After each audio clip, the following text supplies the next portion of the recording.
Vamos que vamos, chegamos em mais um episódio do nosso querido Prop Talks. E como você sabe, o Prop Talks é um programa de podcast que fala sobre inovação e tecnologia e tem o patrocínio da Fleet. A Fleet é a plataforma que transforma você, corretor de imóvel, em uma verdadeira empresa de tecnologia com ferramentas muito... Jota Batista, o meu grande amigo Jota, CEO da Fleet, e a pessoa que faz esse Prop Talks aqui, ter a cara da inovação. Fala, Jotinha, como é que você está? Fala, Zanotto. Pô, tá cada vez melhor essas apresentações, hein? Vou depois As ser chamado aberturas para. são profissionais. Pô, daqui a pouco ser chamado para apresentar o UFC lá. Ladies and gentlemen, fazer todo o Exatamente. approach. Zanotto, obrigado aí. Estamos em mais um episódio nosso aí. E, cara, esse assunto é um assunto que eu gosto muito e eu acho que o mercado imobiliário fala muito, muito pouco sobre ele. Tá? A gente fala de tecnologia, fala de inovação. Acabei de sair agora de uma reunião com uma empresa de tokenização imobiliária, um assunto aí hypado que tá, acho que esse ano vai estourar, e inclusive é uma parceria que eu quero fechar com a Fleet aí para os corretores da Fleet puderem serem corretores de tokens também imobiliários, por que não, né? E aí a gente falava justamente sobre isso, né? Sobre o quanto o mercado imobiliário e principalmente os nossos corretores imobiliários pouco investem no nosso mercado, né? Claro, é um mercado de high ticket, né? Não é todo mundo que consegue comprar um apartamento, mas falar de investimento imobiliário, desmistificar algumas coisas de investimento imobiliário é um assunto que a gente precisava trazer aqui, e principalmente, né, Zanotto, falar de investimento, de novas tecnologias, novos formatos de investimento, tudo que está acontecendo. Recentemente, aí, uma alta de Selic. Acho que esse assunto vai ser fenomenal. E para falar com a gente aí, Zanotto, a gente trouxe o cara que tem um Instagram, inclusive, que é Escola de Imóveis, né, para ensinar as pessoas a investir em imóveis. É muito bacana acompanhar. Depois a gente vai passar os arrobas aí. É meu conterrâneo aqui do Sul também.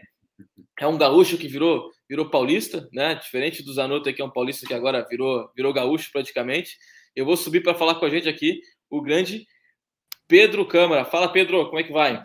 Boa, tudo bem? Prazer. Bem-vindo, Vamos lá, Pedro. bem animado aí. Então, Show de bola. se você está bem animado, Pedro, eu já quero começar essa tua animação te colocando já numa encruzilhada aqui para entender como é que você pensa O Pedro nem sobre... se apresentou, já vai tomar a Já vou primeira, responder aqui. Já vai tomar primeiro e depois a gente deixa ele falar, porque eu quero que ele fale primeiro para depois ele se apresentar. Eu quero que ele diga exatamente o que ele pensa sobre isso para depois ele trazer a sua apresentação formal. Pedro, falar de imóvel é fácil.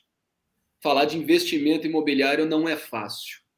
Aonde está a grande dificuldade hoje para a gente poder falar de investimento em imóveis? Pedro, o que você considera que hoje, para todo mundo que está envolvido com o setor, profissionais e empresas, e para aqueles que estão envolvidos indiretamente, que é o cliente final, qual é a grande dificuldade hoje que as pessoas têm para falar em investimento em imóveis? Bem-vindo, Pedro. Valeu. Boa, prazer. Eu acho que, assim, o principal ponto que a gente tem que desmistificar um pouco é que as pessoas, elas enxergam o imóvel muito como a casa própria, né? Então, assim, no imaginário das pessoas, imóvel é o apartamento, a casa que você vai comprar com a sua família, vai morar.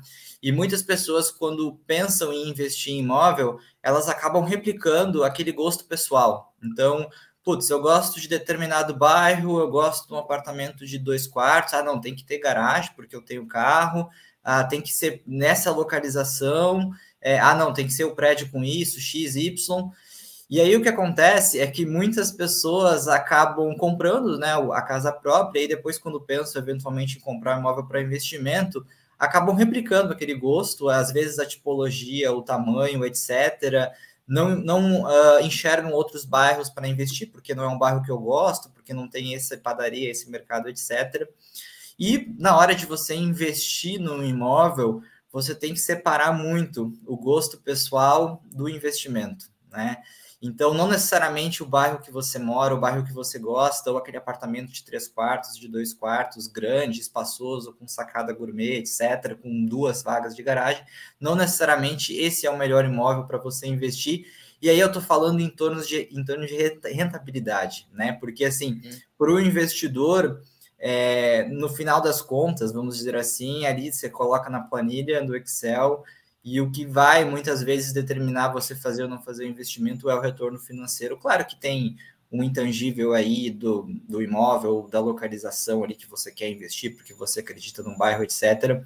Mas isso é algo que, assim, eu vejo muito, assim, e vejo na minha família, vejo em outras pessoas, que eventualmente quando vão investir no imóvel, acabam replicando o gosto pessoal e não necessariamente é o melhor investimento imobiliário em termos de retorno financeiro, tá? Não estou falando que você vai perder dinheiro com imóvel, assim, não é tão fácil, tá?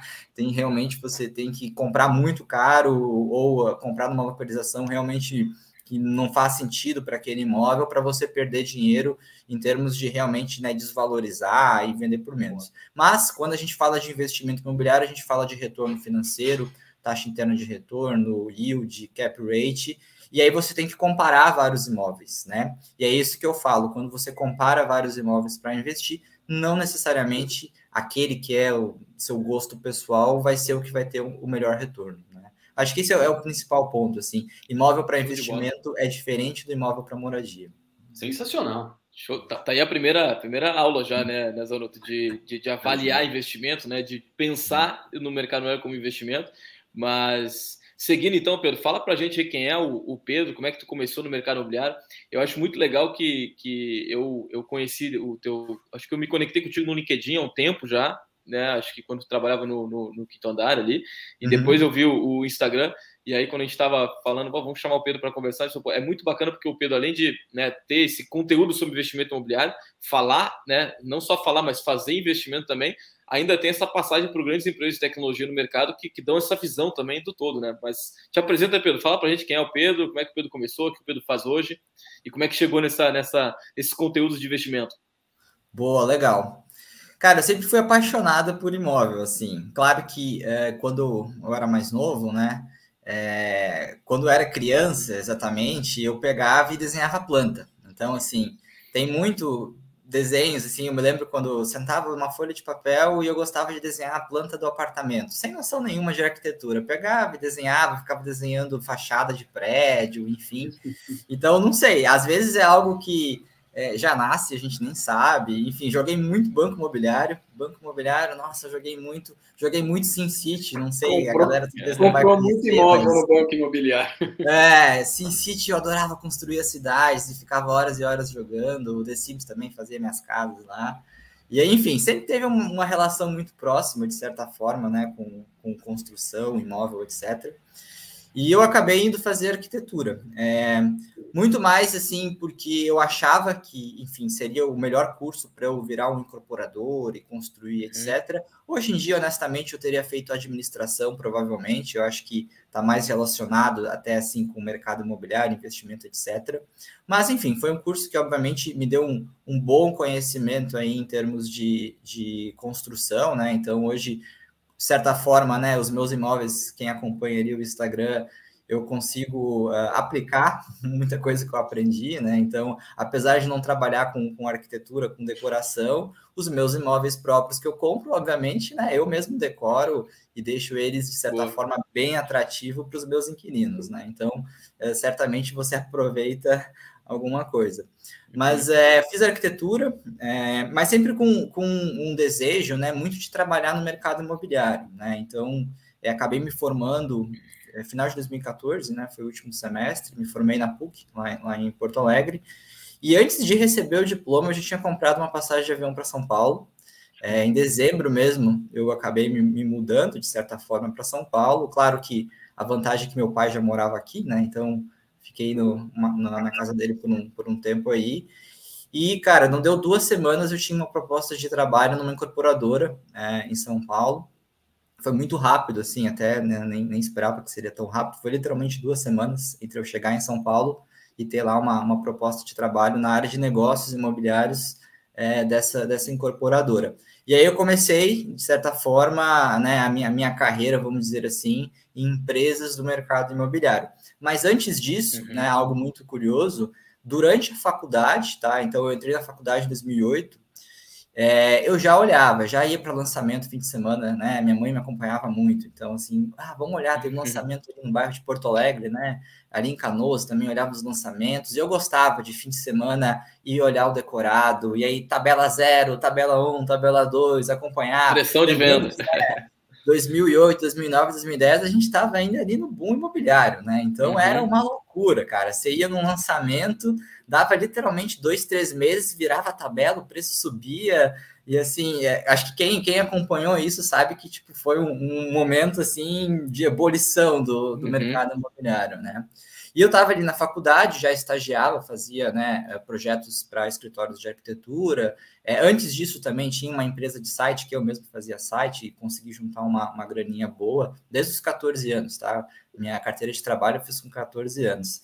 Mas assim, sempre com esse desejo de ganhar dinheiro, investir. E claro que eu acabei indo para o mercado imobiliário, mas, enfim, também gostava muito de aprender sobre ações, mercado financeiro, etc. E aí, em 2010, né, durante a faculdade, eu falei, não, agora chegou minha hora, agora, pô, tô acompanhando aqui os lançamentos, tô vendo aqui que o mercado está crescendo, já tinha uma noção, né, um pouco também de arquitetura e urbanismo, entendia, né, que um pouco esse modelo, né, de transporte público em Porto Alegre ele ia ter que chegar em algum momento, né, as pessoas também não iam conseguir depender só do carro lá em Porto Alegre. Falei, não, vou investir aqui. Claro que eu não tinha um capital muito grande, né, tinha 20 anos de idade, juntei um dinheiro dos sites, né, e comprei um apartamento na planta, isso lá em 2010. Minha Casa Minha Vida, acho que até hoje é uma porta de entrada para quem quer iniciar. Peguei lá, eu basicamente ganhava perto aí de 2 salários mínimos, então consegui lá, né, a faixa 1, faixa 2, nem me lembro qual que era na época, consegui lá um subsídio, peguei o financiamento da Caixa, até acho que a taxa de juros era 4,75, uma coisa assim, tipo, imagina, né? Quase que dinheiro de graça, assim, entendeu? Mas era próximo de 5, assim. E foi a minha porta de entrada no investimento imobiliário, né? E, enfim, a obra atrasou, enfim, deu uma série de greve. O mercado também, imagino, né? Estava em ebulição, devia ter dificuldade de achar trabalhador para a obra, não sei o quê. Mas mesmo com esses perrengues aí desse primeiro investimento, valorizou, tá? Valorizou absurdamente, porque o mercado estava crescendo muito, né? E aí é um ponto, né? Nessa época, eu não tinha o conhecimento imobiliário que eu tenho hoje, né? Então, foi realmente muito no feeling, entendeu? Putz, tô vendo aqui, tem um corredor de ônibus passando, puta, dá para chegar no centro de Porto Alegre aqui em 20 minutos, quem não tem carro, de repente vai conseguir comprar ou alugar aqui, vai para lá. E aí eu comprei, o que obviamente eu conseguia comprar na época, né? Era um empreendimento mais econômico. Desde 2015, quando eu me mudei para São Paulo, eu vendi ele, tá? Ele ficou pronto em 2014, mais ou menos, então atrasou um pouco até a obra. Vendi com um lucro bom, né? Eu, obviamente, não peguei o lucro todo para mim, porque tinha financiamento, né? Então você quita ali a parte que eu devia para o banco, mas sobrou uma parte relevante, muito maior, né? Do que eu tinha dado de entrada, né? O apartamento ele custou, se não me engano, 104 mil. Era o valor de face do contrato em 2010, mas e aí teve subsídio, enfim. O que eu dei de entrada ali foi, sei lá, 10 mil, e eu paguei mais umas parcelinhas, né? Teve reforço. Então, foi um investimento muito bom. Mas é algo curioso, isso aqui é muito legal. Primeira semana de trabalho, falando primeira semana de janeiro de 2015, tá? Tinha nem pegado o diploma ainda. A colação de grau, acho que foi final de janeiro na PUC. Isso em São Paulo já? De São Paulo, já na incorporadora, né? Em São Paulo. Aí, putz, agora eu tô com os profissionais, né? Agora eu tenho que aprender como que faz uma análise de investimento. Não pode ser o Pedro de 2010 ali no feeling comprando um imóvel na planta. Fui lá, pedi para abrir uma planilha de investimento, nem era a área que eu trabalhava necessariamente, porque não eram novos negócios, né? Então eu queria ver como que eles compravam terreno, né? Como que eles, de fato, faziam a viabilidade lá dos loteamentos. Cara, abriu lá a planilha, taxa interna de retorno, VPL, yield, custo do capital, dinheiro no tempo. Eu fiquei assim, cara, não entendo nada, o que é isso? Tipo, isso foi muito, muito curioso, assim, porque eu me lembro dessa primeira semana, eu olhei aquela planilha, nossa, eu realmente tenho muito que aprender aqui para realmente conseguir chegar no nível de investimento profissional, de conseguir fazer uma planilha de viabilidade e entender, né, toda essa lógica de investimento financeiro, que vamos lá, né, pessoal? Eu me formei em arquitetura em 2014, né? Arquitetura você faz planta, você faz corte, você tem cálculo, obviamente, tem engenharia, tudo, mas você não tem matemática financeira, né? Você não vai fazer lá um cálculo de viabilidade do empreendimento imobiliário, que é algo que eu acho que deveria ter até nas faculdades de arquitetura, que eu acho que seria muito interessante para todos os arquitetos. Mas essa primeira semana foi um choque, cara. Foi assim, tipo, não, realmente, se eu quero chegar nesse nível de investidor imobiliário, que é o meu sonho, né? Obviamente que eu estou construindo ainda, né? Tenho alguns imóveis, mas meu desejo aí é ter dezenas de imóveis aí para realmente construir o meu portfólio imobiliário, eu precisava aprender, né? Então, depois que eu me formei, cara, conhecimento. Fui fazer um pós-graduação em mercado imobiliário, trabalhando, né? Obviamente, numa incorporadora você aprende muito, né? E aí, de fato, comecei a minha carreira, vamos dizer assim, no mercado imobiliário profissional, né? Show de bola. E aí, Pedro, essa transição do primeiro ponto até que é legal de falar é que tu comprou um imóvel na planta Minha Casa Minha Vida já pensando no investimento, não foi nem, tipo, vou morar aqui e de repente depois eu... Foi basicamente o que eu falei, né? Eu visitava muito o lançamento, acompanhava essas tabelas, acompanhava o preço, o mercado, falava, meu, tipo, esse negócio, assim, vai valorizar, não é possível, tá aqui, essa região tem um corredor de ônibus na frente, a pessoa nem precisa ter carro para ir trabalhar. E, pô, era um empreendimento econômico, mas tinha uma piscina, enfim, tinha um salão de festa, era bonitinho, assim, falaram, vou comprar. E eu não tinha intenção realmente de morar lá. Tanto é que eu não cheguei a morar nesse imóvel, né? Ele ficou pronto e eu acabei revendendo ele. Hoje em dia, né, é muito mais difícil, talvez, você fazer simplesmente isso, né? De comprar no lançamento e vender quando está pronto, porque essa diferença de valorização não é o que a gente tinha em 2010, 2008, quando a gente estava no boom, né? Então, obviamente que naquela época realmente tinha uma valorização muito acentuada entre a tabela zero ali do lançamento e o imóvel ficar pronto. Mas já foi com essa mentalidade, entendeu? Realmente de eventualmente alugar, mas aqui Minha Casa Minha Vida também não podia, mas ir revender para ter algum lucro imobiliário.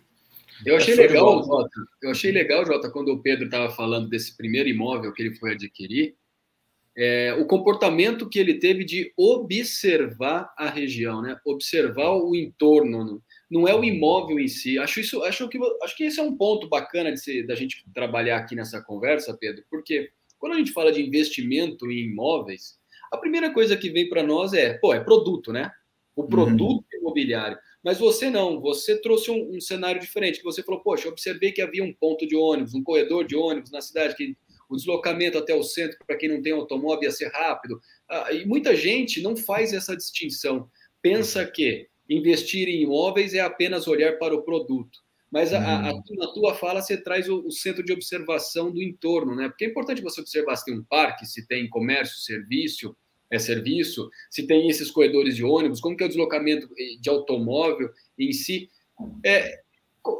Eu percebo ainda, Pedro, que o discurso para vamos investir em imóveis continua falando do produto. Na tua visão, isso é importante ainda falar do produto, ou o mais importante é trazer o produto para uma realidade de ambiente, para uma realidade de cidade mesmo? Como que você está enxergando isso? Legal, vou dar um exemplo prático que está acontecendo neste momento. Tem um aluno lá do meu curso, do Escola de Imóveis, que ele quer fazer um investimento para renda. E eu estou dando uma mentoria bem personalizada para ele. E ele falou, como que eu escolho o imóvel? Eu falei, vamos fazer o contrário. De vez pensar na cabeça do investidor, se o seu imóvel é para renda, vamos pensar na cabeça do inquilino, tá? Qual é a sua persona? Não, a minha persona, é um inquilino aí entre 20 e 30 anos, o cara está na faculdade, acabou de se formar, ok, é em Belo Horizonte. Onde que esse cara vai, o que ele vai frequentar? Esse cara vai frequentar essa ou essa faculdade. Esse cara, ele vai frequentar a Smart Fit ou essa outra academia.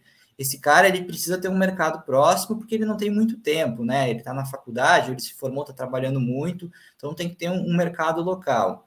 Beleza, qual é o meio de transporte? Não tem metrô lá, é ônibus, ok. Vamos pegar as linhas de ônibus que passam na frente das universidades. Para onde elas vão? Aí ele mapeou no Google Maps, pegou lá os pontos de ônibus que passavam na frente da Universidade Federal lá, fez o percurso, essa linha aqui, se eu pegar nessa quadra aqui, em 15 minutos eu estou na Federal. Ó, tem uma Smart Fit, tem o mercado, tem a padaria, não sei o quê. Ele começou a mapear quais que seriam as ruas que seriam interessantes e teriam... mas tem que ser uma rua segura, tem que ser uma rua bem iluminada. Se é uma mulher, tem que ter um comércio ali para à noite ela estar caminhando, ela não se sentir insegura, etc. Então, nesse nível de detalhe... Inverteu a lógica. Não, vamos pensar que se eu sou uma menina de 23 anos, estou estudando na Federal, vou alugar um imóvel. O que eu preciso? E aí você começou a mapear a jornada do cliente, vamos dizer assim, e aí depois disso que você foi atrás de encontrar, né, obviamente, um produto que faça sentido em termos de tamanho, etc. Mas você reverteu, você primeiro pensa no inquilino, o que ele precisa, onde ele frequenta, como que ele chega, onde ele vai, e aí depois você procura o produto. Entendeu? E claro, o produto tem que fazer sentido também, né? Certo. Pô, mas é uma grande mudança de perspectiva, né? E que pouquíssima gente faz. Como eu falei no início ali, a gente tem, inclusive, os nossos profissionais imobiliários que conhecem o mercado, que conhecem, né, tudo que está acontecendo no mercado, devem conhecer, né, deveriam conhecer, acabam não tendo essa mesma visão de se colocar no lugar do consumidor ali que vai ou comprar de volta, recomprar, não, comprar não, comprar um apartamento, né, fazer a revenda do apartamento, ou alugar depois. É fantástico essa análise aí, porque tu bota uma camada de análise antes mesmo de sair para visitar os imóveis disponíveis na região, né, de começar a visualizar isso, e principalmente quando tu pega regiões que estão em crescimento, né, tu saber visualizar ali o que pode acontecer. E isso também é um ponto que a gente fala muito de tecnologia, de inovação, as coisas que estão acontecendo, que está mudando, precisa que as pessoas vão mais alugar, vão mais comprar, mas localização, benefício, conveniência, isso todo mundo vai precisar sempre, né?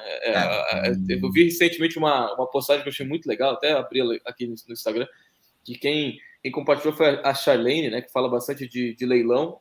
Outra pessoa escreveu, mas ela compartilhou, que assim, alguém garante que o petróleo vai ter a mesma importância em 20 anos?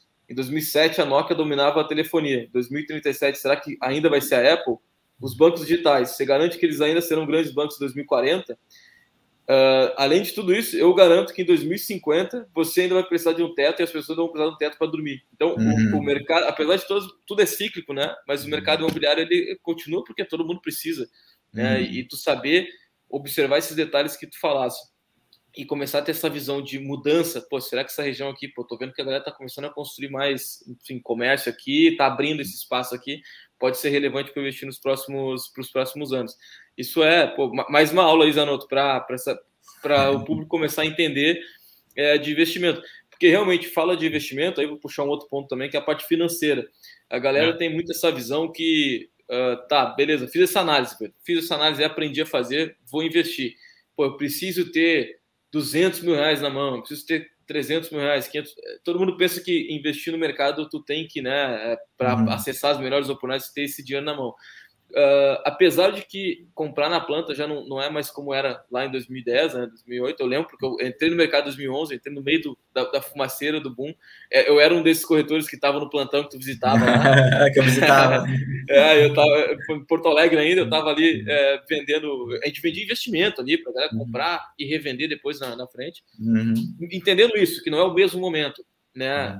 Mas que as pessoas ainda não têm, a maioria não tem a grana mesmo para comprar. Quais são as alternativas que a gente pode ir no mercado hoje e no mercado dos próximos anos para eu entrar no mercado imobiliário não tendo todo o capital? Como é que tu visualiza assim? Perfeito. Cara, eu nunca tive todo o capital, continuo não tendo todo o capital. E isso é algo assim que, para mim, foi assim, mind-blowing, assim, estourou minha cabeça. Você pegar o dinheiro emprestado pode aumentar o seu retorno financeiro. Se me perguntassem isso 10 anos atrás, sei lá, quando eu tinha acabado de... Ali eu já tinha comprado, né? Um pouco antes até, tô ficando velho. Mas eu ia falar, não, tem que comprar à vista. O cara que pega dinheiro no banco, o cara perde dinheiro, tá pagando juros, não sei o quê. E até, assim, recentemente tive essa conversa com meu pai, eu fui apresentar a planilha do Escola de Imóveis, e ele falou, não, mas não faz sentido aqui, tem que comprar à vista, né? Então, tem muito essa ideia ainda, né, que O imóvel bom é um imóvel que você junta dinheiro, que você compra ele à vista, porque você vai conseguir lá um puta desconto, e realmente você vai conseguir um puta desconto, mas quantos anos você tem que esperar para conseguir juntar o dinheiro à vista, né? Quais as oportunidades que você deixou de aproveitar, de valorização, etc., porque você teve que esperar 10, 15 anos para juntar todo o dinheiro, né? E aí o que acontece no mercado de investimento imobiliário, as incorporadoras, os fundos, eles não compram à vista, entendeu? E todo esse pessoal, ele pega dinheiro emprestado, seja de um banco, seja de um fundo de investimento, né? O que a gente chama no mercado que é trabalhar alavancado, né? Tem a alavancagem financeira, que é pegar dinheiro emprestado pagando juros, ninguém empresta dinheiro de graça, tá? Mas você tem que conseguir fazer um investimento que o retorno dele vai ser tão bom que ele vai pagar esses juros e ainda vai te dar um valor em cima, tá? E aí, o que acontece é que esses imóveis que eu tenho para renda, eu faço isso, né? Então, basicamente, você tem que fazer a conta, né? No detalhe da linha do custo de reposição do inquilino, da vacância do condomínio do IPTU, que vai ficar ali 1, 2 meses enquanto troca o inquilino que você vai ter que bancar, da reforminha que você vai ter que fazer para pintar o apartamento. Você tem que botar tudo, né, na ponta do lápis. Mas assim, acreditem, o retorno, quando você pega um financiamento, claro, depende da taxa de juros, mas vou dar um exemplo, tá? Esse imóvel que eu comprei em 2018 em São Paulo, a taxa de juros que eu peguei ele, o custo efetivo total era 9,5%, tá? Muito próximo do que está hoje. Eu assinei um financiamento no passado, 9,1, 9,2 ficou o custo efetivo total, tá? Então, o juros subiu, não sei o quê, mas em 2018, com juros até um pouco maior do financiamento imobiliário do que está hoje, eu consegui fazer esse investimento alavancado, tá? Então, um imóvel de 205 era o preço do contrato, acabou 210 por causa de uma correção lá. Eu tive que pagar basicamente ali 20% de entrada, tá? Então, foi uns 40 mil ali de entrada, e o restante eu financiei com o banco, 9,5 o custo efetivo total na época. E, obviamente, tive que pagar, né, o ITBI, tive que pagar ali a reforminha que eu fiz, etc. E aí é um outro ponto, né? Quem acompanha ali o meu Instagram, assim, não vamos torrar dinheiro na hora de mobiliar um apartamento para locação, que é aquilo que eu iniciei a conversa, Jota e Zanotto. A galera compra um imóvel para investimento e, vou decorar, vou mobiliar ele para alugar. E coloca o gosto pessoal. O pessoal vai lá e compra um sofá caro, uma geladeira absurdamente cara, vai uma marcenaria lá, bota uma marcenaria de ouro lá no mobiliário. Óbvio que esse imóvel não vai ter um retorno financeiro bom, entendeu? Porque você está, pegando os seus gostos pessoais, as marcas, enfim, do mobiliário, etc., e colocando no imóvel para renda. Não significa também que você tem que ser, o que acontece muito, se você entrar em qualquer portal imobiliário de imóvel para locação, uns apartamentos horrorosos, que tem aquele piso mais feio possível, o banheiro sem o gabinete, né? Puta, o que você está esperando? Que o inquilino vai fazer a marcenaria no banheiro? Você pega ali, às vezes, até a cozinha, que só tem a pedra e não tem gabinete. Um detalhe que ninguém presta atenção é o blackout no quarto. Puta, coitado do cara que vai ter que acordar às 6 da manhã com a luz na cara porque não tem blackout na janela. Enfim, esse tipo de detalhe, o cara que é um investidor, né, que eu estou tentando, né, também passar para as pessoas, que investe para renda, você tem que pensar em tudo isso, mas você não precisa gastar 50 mil reais de marcenaria imobiliária no estúdio, entendeu? Mas você tem que ter o mínimo, né? Seu retorno. Mas você tem que ter o mínimo necessário para poder dar condições daquele imóvel ser chamativo, né? Aquele imóvel. Claro, não pode ser tudo branco, branco, o piso mais feio, barato possível ali da Leroy. Que, claro, seu imóvel você até vai conseguir alugar eventualmente se a localização é imóvel, mas vai alugar por menos, entendeu? Então, o seu retorno financeiro depois na planilha não vai ser tão atrativo como ele poderia ter sido, né? E isso é algo que não me entra na cabeça. A galera compra um estúdio, de 300 mil reais e não mobília, coloca para alugar. Falei, você já gastou 300 mil, você vai gastar mais 20 mil, entendeu? Olha o percentual a mais versus o que custa o imóvel, e você vai conseguir muito mais. O imóvel, o estúdio, um dormitório, até quando eu estava no 5º andar, a gente fez um estudo muito grande, assim, de vários imóveis alugados, e, assim, a diferença entre estude um dormitório não mobiliado e mobiliado, está entre 20% e 25% a mais que você consegue cobrar no valor de locação, entendeu? Isso analisando, assim, mais de 1.000 imóveis, tá? Então, era bastante dado. Então, faz sentido você gastar 20, 30 mil reais a mais ali, deixar ele mobiliado, bonitinho, obviamente, sem ir na marcenaria lá de luxo, mas que, tipo, no longo prazo, né, você vai ficar 5, 10 anos ali com o imóvel, de repente, antes de vender, alugando, isso vai te dar um retorno muito interessante, né?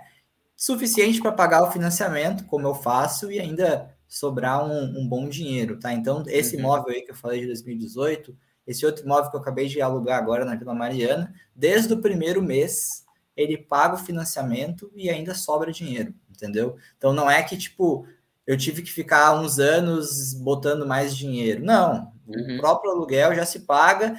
E aí, o que é muito legal de pegar financiamento, né? Isso que aumenta o retorno, é que o financiamento ele tende a cair, né? Pela tabela SAC. Então, você começa pagando mais juros e menos amortização, vai caindo, né? Paga mais amortização, menos juros. E a gente tem inflação, né? O Brasil é um país de inflação. Então, eu não acredito que daqui 10 anos, o que eu cobro no aluguel nesses imóveis, eu vou estar cobrando o mesmo aluguel, né? Então, no longo prazo, né, a tendência é o aluguel ele ir subindo e a minha prestação ir caindo, né? Pedro, então, isso tudo boa. Jota, nas passagens aí profissionais do Pedro, ele inclui até algo como ter trabalhado em uma incorporadora no exterior, né? Você teve uma passagem pela Bélgica, né, Pedro? Na época que você foi para lá, na época que você foi para a Europa e você teve ali o seu ano trabalhando na Europa, você conseguia enxergar essa modalidade do investimento imobiliário lá? E se enxerga isso, tem alguma diferença do que a gente pratica aqui? O europeu ele tem uma visão mais de investir mesmo e ele se preocupa com isso, diferente do brasileiro, porque a gente vê que o brasileiro se preocupa pouco com o investimento imobiliário, né? Dentro daquela cesta de investimento do brasileiro, por mais que se recomende invista em imóveis, a gente tem uma fatia muito pequena dos investidores brasileiros que se preocupam com o imóvel. O europeu, essa tua passagem, conta um pouco para todo mundo aí, como é que foi ter ficado esse ano na Bélgica, olhado para a incorporação imobiliária num país pequeno, que é, sei lá, é menor que o estado do Sergipe aqui no Brasil, talvez, né? E quais as diferenças que você pode trazer da Europa para o Brasil? E conta um pouquinho também, que a gente estava aqui no aquecimento, né, Jota? Ele trouxe aquele dado curioso da Starbucks. Então, legal. Esse bate-papo agora aqui em dois, né? Como que é a visão do europeu? E traz aquela curiosidade sobre a Starbucks que você comentou com a gente na salinha aqui antes de entrar. Legal. A lógica da Starbucks não é muito diferente do que eu fiz com o meu aluno mentorado lá da Escola de Imóveis, né? Tem um estudo nos Estados Unidos, eu não vou saber exatamente, né, as porcentagens, mas imóveis que estão próximos de franquias, não sei se são franquias, mas de lojas da Starbucks, eles tendem a se valorizar mais do que imóveis que não têm uma Starbucks próximo, né? E aí, eu acho que a lógica muito disso é o que o Jota falou, né, da conveniência, né? Então, Starbucks é uma marca muito forte dos Estados Unidos, né? Muitas pessoas acabam trabalhando ou acabam todo dia indo lá pegar um café, fazer uma reunião, etc. Então, tem essa questão da experiência também, né? De você parar, sair da correria, relaxar um pouco ali, ter aquele espaço para né, ficar um pouco mais calmo. Mas, assim, pensa uma empresa milionária, multimilionária como uma Starbucks. Ou aqui no Brasil, eu dei como exemplo para o meu aluno, pensa a Bate de Latte, pensa a Smart Fit. Quando eles vão fazer a prospecção de uma nova loja, eles não vão investir ali 1, 2, 3 milhões de reais numa loja sem fazer um belo estudo de mercado, né? Em que mostre que tem lá o público consumidor deles, o padrão de consumo, que é um bairro que está crescendo, que vai atrair novas pessoas, etc. Então, a gente tem que aproveitar. Eu não tenho milhões de reais para fazer em pesquisa de mercado. Eu acredito que, né, que muitos dos investidores também não têm. Então, vamos aproveitar esse pessoal que gasta dinheiro fazendo estudo de mercado e vamos meio que acompanhar o que eles estão fazendo, né? Daqui a pouco, não sei, né, Jota, tem aí o quarto distrito lá em Porto Alegre. Daqui a pouco você vai ver, vai começar a pipocar ali algumas franquias mais gourmetzinhas assim, porque, pô, eles fizeram um estudo de mercado e estão vendo que esse bairro vai atrair pessoas, enfim, público consumidor deles, né? Então é muito engraçado nos Estados Unidos que a Starbucks virou índice de valorização imobiliária, né? Então é algo muito curioso. E aí, nessa minha passagem lá pela Europa, eu acabei ficando praticamente lá 2 anos trabalhando. E assim, algo muito curioso, tá? Se a gente pegar a Alemanha, tá? Vou trazer que era vizinho ali da Bélgica. Mais de 50% das famílias não são proprietárias das casas que elas moram, tá? Isso é um número muito relevante, assim. Então, a maioria das famílias, tá? Não são proprietárias, não tem a casa própria, elas moram a vida inteira em aluguel, tá? Então, obviamente, quando você tem um mercado de locação tão grande, na Bélgica não era tão grande, tá? A Alemanha é meio que um caso à parte, assim, mas na Bélgica devia girar em torno de 35%, 40% das pessoas que moram de locação. E já é o dobro do que aqui, já, né? No Brasil é 20, vai. Deve estar em torno de 20 aí a média. Talvez São Paulo um pouquinho mais, mas assim, ainda é muito baixo, né? Então, quando você tem uma parcela tão relevante da população que mora, né, de locação, e depois a gente pode entrar aí nos motivos, né, pela qual eles têm uma população tão grande que mora alugando, é óbvio que você tem um mercado de investimento para renda muito forte, tá? Então, a empresa que eu trabalhei lá era uma empresa familiar, vamos dizer assim, eles não incorporavam para renda, tá? Eles construíram lá um condomínio de 100 casas, né, geminadas, né? Na Holanda lá eles gostam, né? Aquelas casinhas geminadinhas de tijolinho, 2 andares, tudo para renda, entendeu? Então, não tinha lançamento imobiliário, não tinha estande de vendas. Você tinha que aprovar o projeto, construir, e aí, obviamente, depois, né, numa imobiliária, local, etc., fazer ali a alocação das casas. Apartamento, eles tinham lá um apartamento de 2, 3 quartos, né? Isso até foge um pouco do que eu falo que é o melhor retorno aqui em São Paulo, para locação, entendeu? Mas, claro, né, eles têm uma demanda muito maior, talvez, lá de famílias com filho, que procuram imóveis para locação, diferente um pouco da cultura aqui ainda, né? Pô, tenho 2 filhos, vou comprar um imóvel, né? Não vou ficar alugando, que é ainda muito o que acontece aqui no Brasil, né? À medida que você vai crescendo a família, você acaba comprando ali o imóvel para moradia, né? Mas tem muito disso. Cara, nos Estados Unidos eu acompanho muito, né, no YouTube lá, tem muito dessa figura, né, que eu tento ser, que é o pequeno investidor imobiliário para renda, né? Então, assim, é uma cultura disseminada lá nos Estados Unidos, assim, o que tem de conteúdo na internet de pequeno investidor que vai, compra uma casa no leilão, ou compra uma casa ali, faz uma reforma, aluga e pega financiamento, tá? Pega financiamento, o aluguel paga o financiamento, ainda sobra dinheiro, aí ele vai, faz o refinanciamento da casa e compra outra, enfim. Então, o que eu falo de trabalhar com dinheiro emprestado e alavancado é fichinha perto do que os americanos fazem, né? Lá eles estão num outro nível de alavancagem e de dinheiro emprestado, você vai botando uma casa em cima da outra e pegando empréstimo na mesma casa, né? Claro que tem os riscos, tá? Então, também não vamos falar que, não, é só sair pegando empréstimo. Não, você tem que fazer a conta muito bem para também... Putz, Pedro, às vezes me pergunto, né?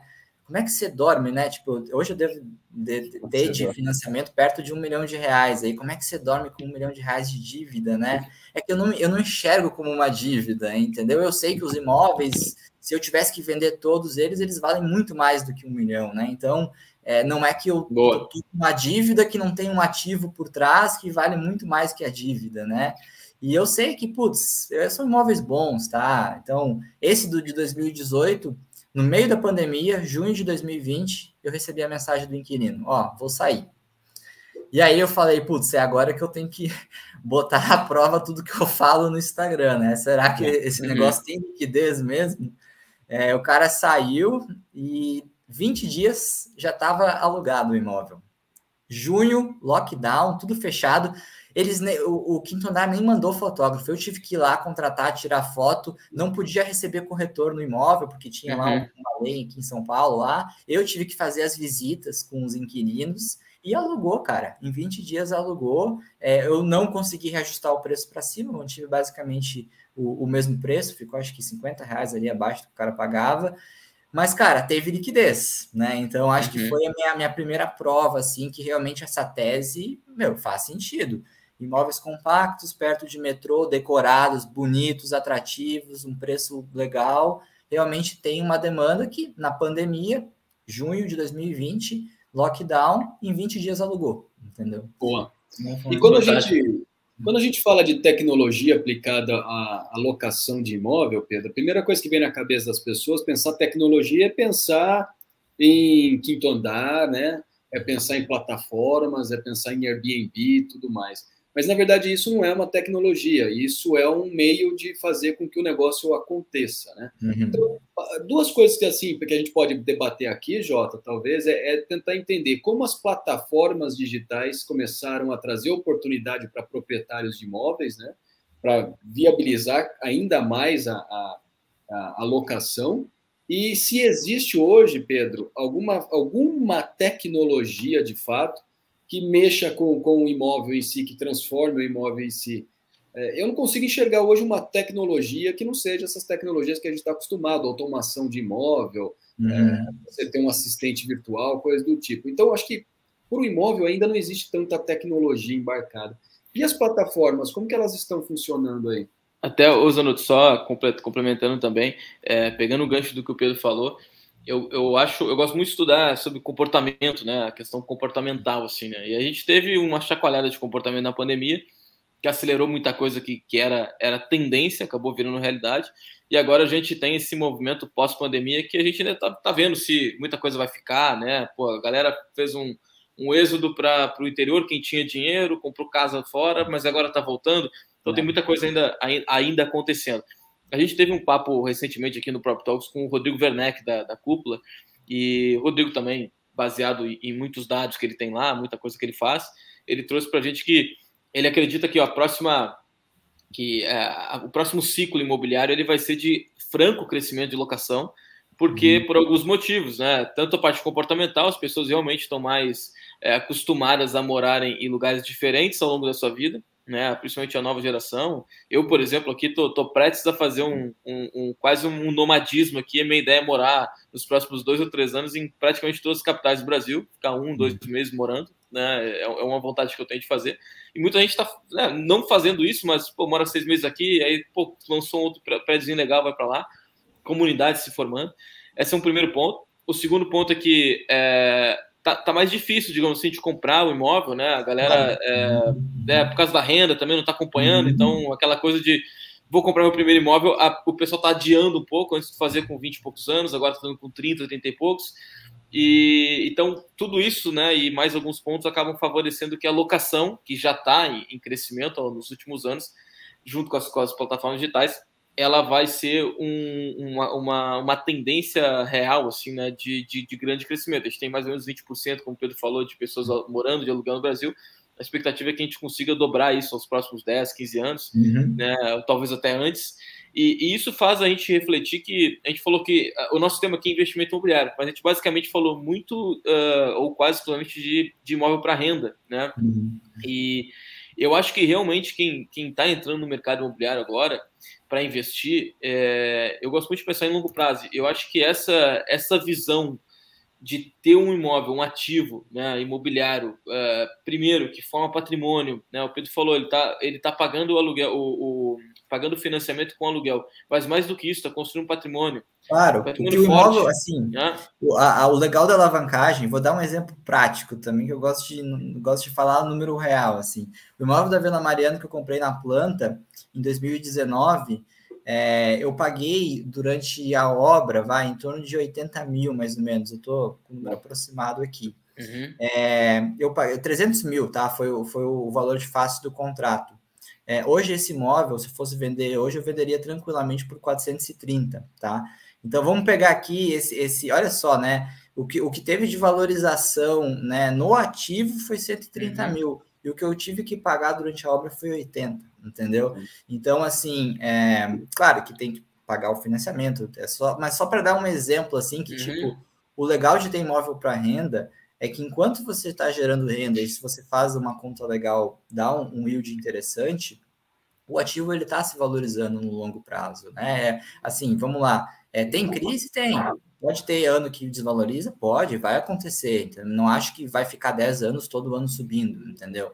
Mas no longo prazo, a tendência é se valorizar. Tanto é que, tipo, pessoas milionárias normalmente têm uma parte do portfólio em imóvel, porque é uma ótima proteção contra a inflação, entendeu? Dificilmente, no longo prazo, o imóvel ele vai perder para a inflação, né? Então, de certa forma, você está até protegido ali uma parte do seu capital contra a inflação. E exatamente, né? E ter essa visão. Então, a gente está falando que as pessoas vão alugar mais nos próximos anos. E aí eu acho muito curioso a discussão que fica, mas será que é melhor comprar, alugar, né? E beleza, todo mundo vai alugar, vai comprar. Aí que está o ponto, né? Mesmo que a maioria das pessoas aluguem, e isso vai acontecer cada vez mais, alguém tem que ser dono do imóvel, né? O imóvel não se faz, ele não se faz sozinho.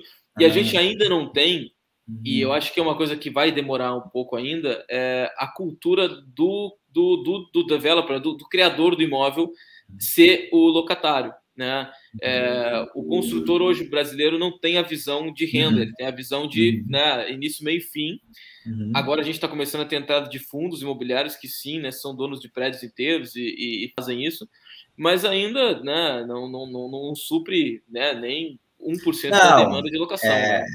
Eu trabalho para uma empresa de um fundo imobiliário de renda residencial. Então, a gente compra prédio inteiro, reforma e aluga, né, para um segmento ali de estudante. Mas é o que nos Estados Unidos, quem tiver a fim de pesquisar, é o que eles chamam de multifamily, tá? Então, multifamily nos Estados Unidos significa uma incorporação para renda, né? Então, é uma incorporação que você constrói, normalmente é greenfield, né? Você compra o terreno, incorpora do zero, que nem a gente faz aqui, com academia, com piscina, enfim, com todo, né, um enxoval que nem a gente tem aqui. A diferença é que eles não vendem um apartamento, né? O prédio inteiro é para locação, tá? Em São Paulo tem já alguns fundos que entraram nesse mercado nos últimos 5 anos, mas, cara, é nada, né? Sei lá. Então, eu acho que dá para contar no dedo, assim, em 2 mãos aqui, o número de prédios multifamily que a gente tem em São Paulo, que é, né, o maior mercado imobiliário da América Latina, eu acho, em termos de volume, para renda residencial. Então, assim, ainda é muito pequeno e lá fora é muito grande, né? Então, mas lá fora também é muito grande, pequenos investidores que compram uma casa, compram um imóvel e, enfim, e acabam alugando. Então, eu acho que, assim, certamente esse mercado de multifamily vai abocanhar uma boa parte do mercado, porque os caras têm capital, né, para conseguir comprar um prédio inteiro e construir, mas, assim, não vai sumir, assim, não acredito a figura do pequeno investidor, tipo eu, Pedro, que tem alguns imóveis ali para locação, né? E é muito mesmo... o que você falou, Jota, cara, ok, tem a mudança, as pessoas vão alugar mais, etc., mas alguém é o proprietário do imóvel. Ou vai ser o Pedro, ou vai ser um fundo imobiliário. Entendeu? Basicamente, vai ser uma dessas duas figuras, né? Alguém vai ser o proprietário desse imóvel. E quando tu fala em fundo imobiliário, ainda é uma oportunidade de investimento, né? E porque eu gosto muito de falar assim, a gente fala de tecnologia, a gente vai retomar já a parte de inovação e tecnologia aqui, mas todo mundo fala de tecnologia, de inovação, está mudando tudo, né? As pessoas estão desintermediando, enfim, muita coisa realmente está acontecendo. Como eu falei no início, né? Saí de uma reunião agora de tokenização imobiliária. Mas, cara, no fundo, né? Até mesmo no metaverso aí, que também todo mundo está falando, no fundo, o mercado imobiliário, ele movimenta. O mercado imobiliário, ele é um lugar em que tu, né, não só mora, mas que tu consegue ter recursos, tu consegue investir. Então, acima de todas as evoluções que estão surgindo, né? O Quintonete surgiu, chacoalhou o mercado, vieram outras startups, vieram PropTechs, começaram a mudar a forma de fazer venda, a forma de fazer aluguel.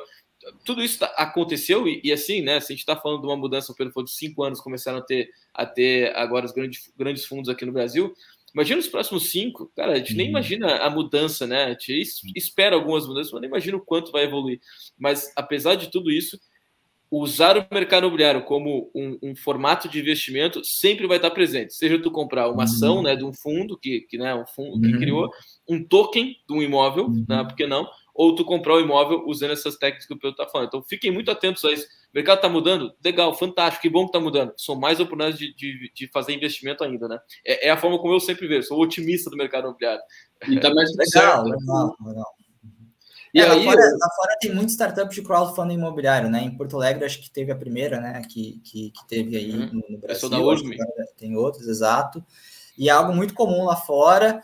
E, puta, eu gostaria de ver também, assim, o que acontece é que o crowdfunding hoje no Brasil, ele está muito, né, vinculado na incorporação, né? Você investe ali. Mas por que não um crowdfunding imobiliário que você compra um apartamento, tipo eu, e bota para renda, só que eu não preciso ter o dinheiro inteiro do apartamento, né? Eu divido com 100 pessoas que compram lá os tokens e vamos alugar o apartamento, né? Hoje o crowdfunding está muito na incorporação para venda. Eu não, pelo menos não encontrei no Brasil ainda um crowdfunding imobiliário para renda, né? Para renda, exato. Ué, tá aí uma oportunidade. Tá lançada a ideia.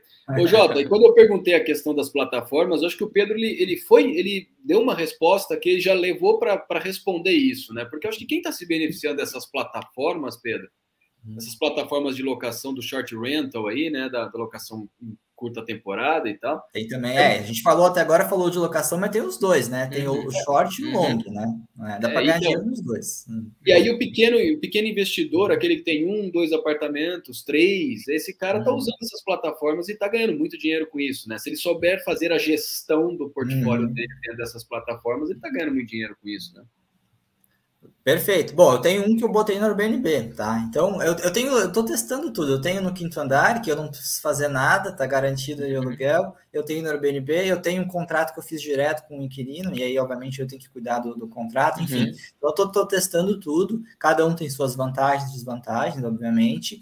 Mas a rentabilidade do short stay, eu tô assim... Eu não esperava que ia ser tão rentável assim, você alugar por diária, assim. Realmente é bem alto. Boa. E, claro, só é possível fazer isso por causa de uma plataforma, entendeu? Se não tivesse o Airbnb ou essas outras plataformas que existem, que fazem, né, a intermediação, o pagamento, o seguro, a garantia, o booking, né, lá, o cadastro, o calendário da agenda, seria inviável, né? Não teria como eu fazer a gestão de um anúncio de short stay, por exemplo, né? A mesma coisa, né? Plataforma, por exemplo, Quinto Andar e outras, que facilitou muito o processo de locação, né? Então, realmente, esse imóvel de 2018, né, que eu falei, ele alugou em 3 dias no Quinto Andar. Eu anunciei no Quinto Andar, no terceiro dia estava com o contrato assinado, entendeu? Porque, cara, foi muito rápido o processo, entendeu? O cara pegou, ele já tinha, obviamente, o crédito aprovado, porque ele estava vendo outros imóveis, foi lá, fez proposta. Foi, entendeu? Você faz proposta sem visitar o imóvel, entendeu? A lógica é o contrário. Hoje você vai aqui no Quinto Andar, até uma dica para quem está procurando imóvel, cara, se você gostou no imóvel, faz a proposta, depois você agenda a visita, entendeu? Porque você já vai adiantando o processo, já meio que, às vezes até, dependendo da proposta, se você não negocia, você coloca o preço que a pessoa quer, você já trava o imóvel para outra pessoa, então, assim, é quase que uma lógica de investimento, né, Jota? Vamos lá. Vou fazer proposta aqui e depois eu vou visitar. Baita. E esse é o ponto, né, que como o Zano estava falando ali da inovação da tecnologia. Eu acho que, por mais que não sejam ainda, né, tecnologias no imóvel em si, apesar de que eu acho que eu gosto muito de falar dessas tecnologias do imóvel em si, esses prédios que estão sendo lançados mais inteligentes, né, que tu tem uma inteligência desde a entrada do imóvel, né, nas guaritas, né, algo mais controlado, tu tem os prédios mais pensados para delivery, isso em si já é uma inovação, né, e essas plataformas de locação, eu sei porque lá em 2017, quando eu fui criar a minha primeira startup, a gente modelou o Quinto Andar para criar um negócio parecido, né, e cara, putz, a gente chegou a lançar aqui em Porto Alegre, chegou a operar, e a galera nem acreditava, assim, né, na facilidade de ter um seguro, aprovar rápido, em 2, 3 dias eu estar morando. E isso ainda não é uma unanimidade do mercado todo, né? Então, mostra como tem muito espaço ainda para o mercado imobiliário evoluir nesse sentido de experiência, de desburocratização, e eu acho que o mercado tem muito ainda, né, a crescer, porque a gente fala de grandes plataformas, elas ainda estão concentradas em regiões, né, em grandes regiões. E aí você falou, Pedro, desse seu aluno que é de outro estado, tu começa a ver também essa movimentação de investimento e de evolução tecnológica saindo um pouco das capitais também, assim. Claro, não é a mesma análise, né? Mas dá para a gente começar a perceber que essas outras cidades, né, estão ficando mais inteligentes também, mais né, concentradas, e dá para aplicar essas técnicas de investimento também? Dá. Claro que, assim, o segredo, né, para você ter um bom retorno no imóvel para renda é a liquidez. Quando eu falo liquidez, é a velocidade com que você consegue alugar a primeira vez e, principalmente, entre um inquilino e outro, né? Quando, assim, o inquilino ele não vai ficar 5, 10 anos no seu imóvel, né? Pode acontecer, mas é muito improvável, né? Então, quando eu falo de liquidez, quanto tempo você vai demorar para conseguir alugar, quando esse seu inquilino, que em algum dia acredita ele vai sair do seu imóvel, você tem que colocar, né, encontrar outro, né? Então, a grande dificuldade, obviamente, é conseguir ter esse feeling, né? Ok, putz, eu moro nessa cidade aqui do interior, eu sei que tem, sei lá, um hospital, uma universidade, alguma coisa aqui que tem uma liquidez, eu acho que aqui é um bairro bom, né? O que eu vejo muita oportunidade, e acho que a pandemia também acelerou muito, é o mercado de turismo, tá? Então, assim, tem muita cidade pequena, cidade de interior do Brasil, que tem um mercado de turismo muito, muito aquecido, tá?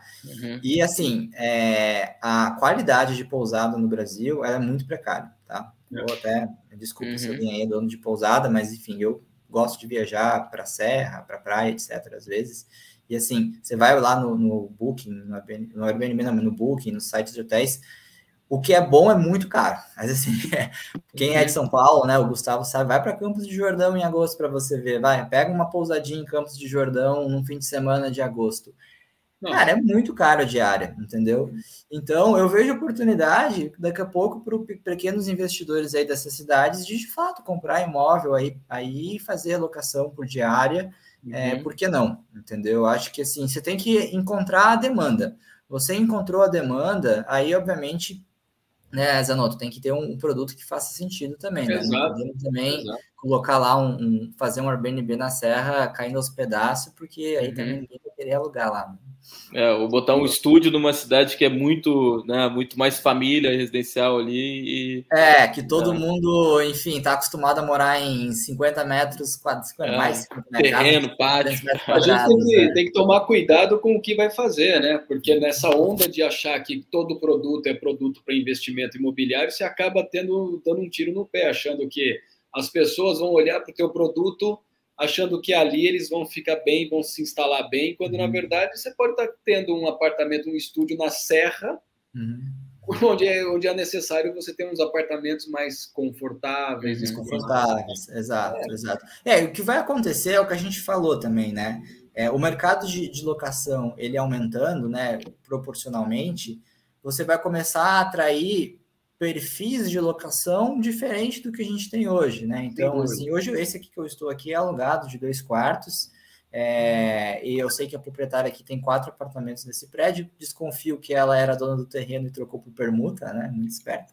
Mas, e tá alugado aqui todos, entendeu? Ou seja, não é aquele imóvel típico de locação, tem 2 quartos, quase 70 metros quadrados, mas tá alugado, ou seja, tem uma demanda de pessoas aí de 30, mais de 30 anos, estão começando a constituir família, que também querem alugar imóvel de 2 quartos, né?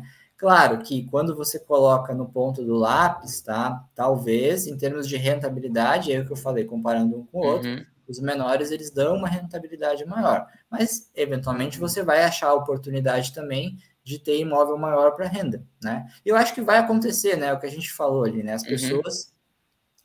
por que também as pessoas não estão conseguindo comprar imóvel? Tem o fato de não ter o desejo, de ter mobilidade, trocar muito de emprego, não sabe onde eu vou voltar daqui a um ano, daqui a pouco eu mudei para outra cidade para trabalhar, enfim.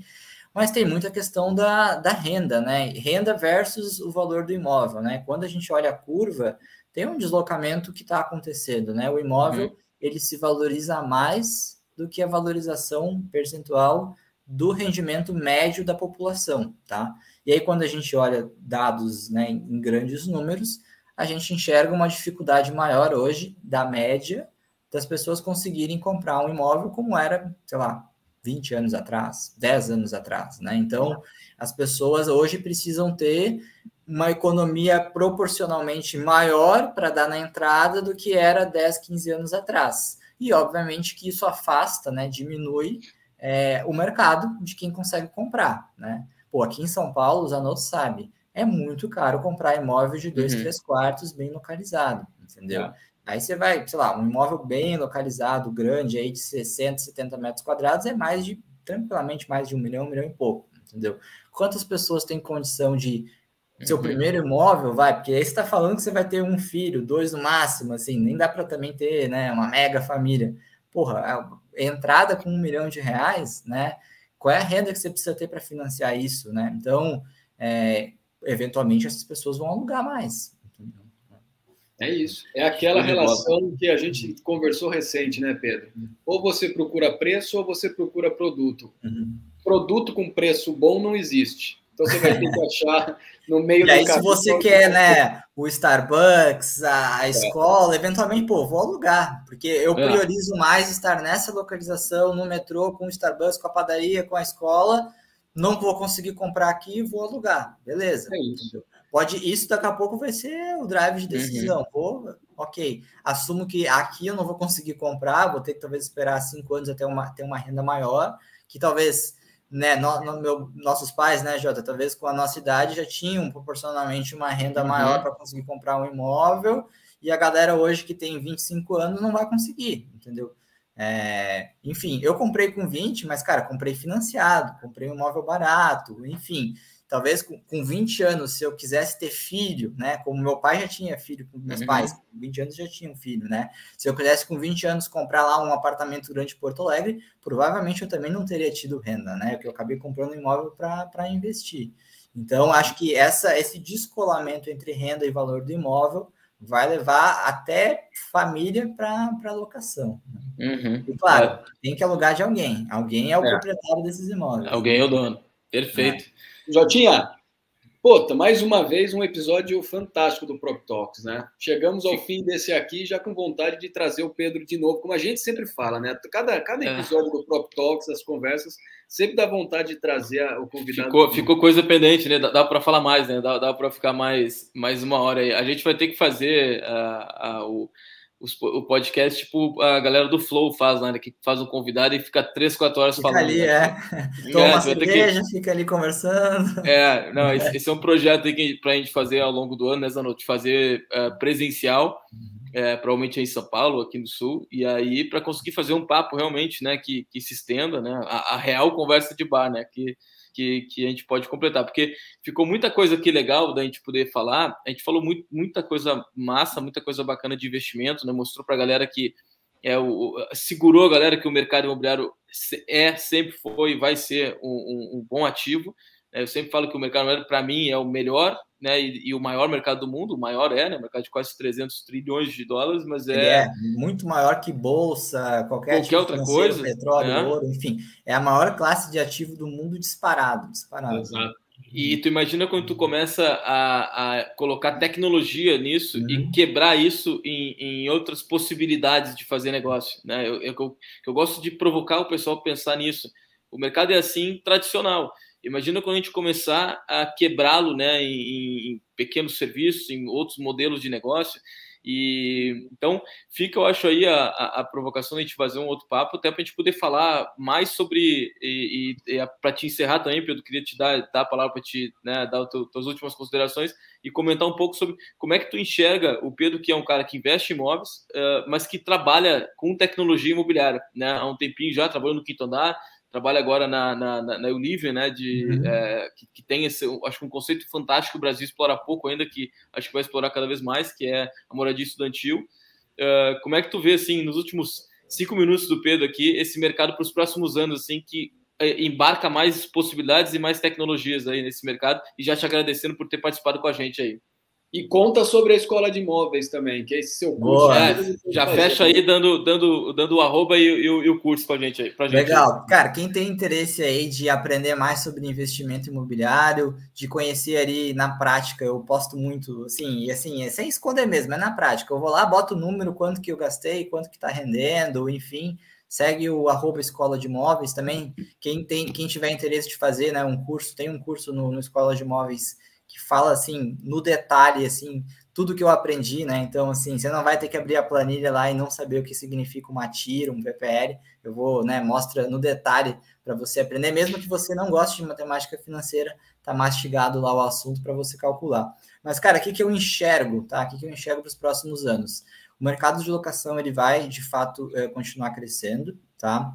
Essa provocação que eu fiz ali, né, do crowdfunding, eu acho que é algo muito real e que vai acontecer e já acontece nos Estados Unidos, tá? Então, a gente vai, de certa forma, aliar essa mentalidade do investidor imobiliário para renda com a tecnologia, seja do blockchain, seja do crowdfunding, etc., que eu vou conseguir trazer pequenos investidores hoje para realmente investir, né, em imóveis. E, claro, isso já acontece com o fundo imobiliário, mas ainda assim, né, o fundo imobiliário ele está muito vinculado hoje a edifício corporativo, né, de escritórios, de logística, de recebíveis imobiliários. Tem alguns fundos imobiliários nascendo de renda, mas acho que são 2 ou 3 que basicamente existe hoje.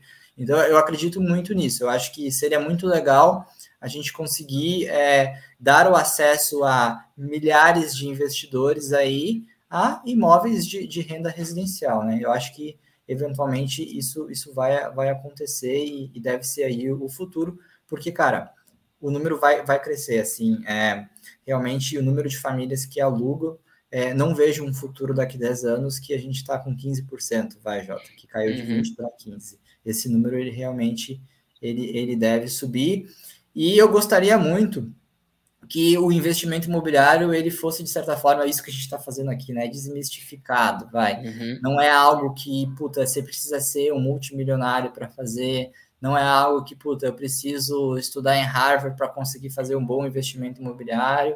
Claro, você precisa adquirir conhecimento, você vai fazendo aos poucos, né? Demorei anos, né, para conseguir chegar aqui onde eu estou.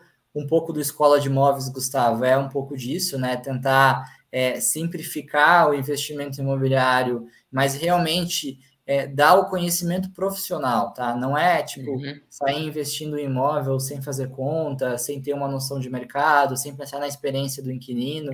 É realmente fazer um investimento imobiliário bem pensado, mas sem a necessidade de você ser um multimilionário que trabalha num fundo imobiliário. Eu acho que é um pouco disso, né? Disseminar esse conhecimento aí para que outros Pedros consigam aí comprar imóveis. E aí, assim, muita gente pergunta, mas você comprou com 20 anos, mas obviamente você tinha uma condição financeira boa. Claro, tinha, não pagava a faculdade, né? Trabalhava desde cedo, o dinheiro do estágio conseguia também pagar a parcela. Mas, cara, assim como eu, tinha centenas de pessoas que estudavam em escolas, faculdades particulares. Eu fui a única pessoa da turma que comprou um imóvel com 20 anos. E é muito mais, né, a mentalidade de você querer investir no mercado, né? Então, assim, tem que ter o desejo. Não adianta só você, ter a condição, né? Então, isso é muito importante. Ter o desejo, ter o conhecimento na mão e sair fazendo. Sair fazendo, exato. Jotinha, vamos nessa? Pô, fantástico, fantástico. Pedro, obrigado pela aula que tu deu pra gente aí. A gente acabou de ter uma aula da Escola de Imóveis aqui, Zanotto. Boa. E, cara, muito bom. Tenho certeza que a galera que tá ouvindo, que vai ouvir a gente aí, vai se abrir mais para essas possibilidades. As oportunidades estão aí. Eu sempre acredito que elas vão aumentar para quem está atento, né? Para quem conhece. E, Pedro, obrigado pelo papo com a gente. Obrigado, Zanotto, por mais um aí. Vamos lá. Espero que todo mundo goste, viu? Pedro, valeu mesmo, cara. Obrigado. E quem quiser acompanhar o Pedro, já sabe, @Escola de Imóveis. Ali já. Ali, compra ali o curso dele, já sai investindo no mercado imobiliário. Boa. Um abraço, galera. Valeu. Tchau, tchau. Show de bola.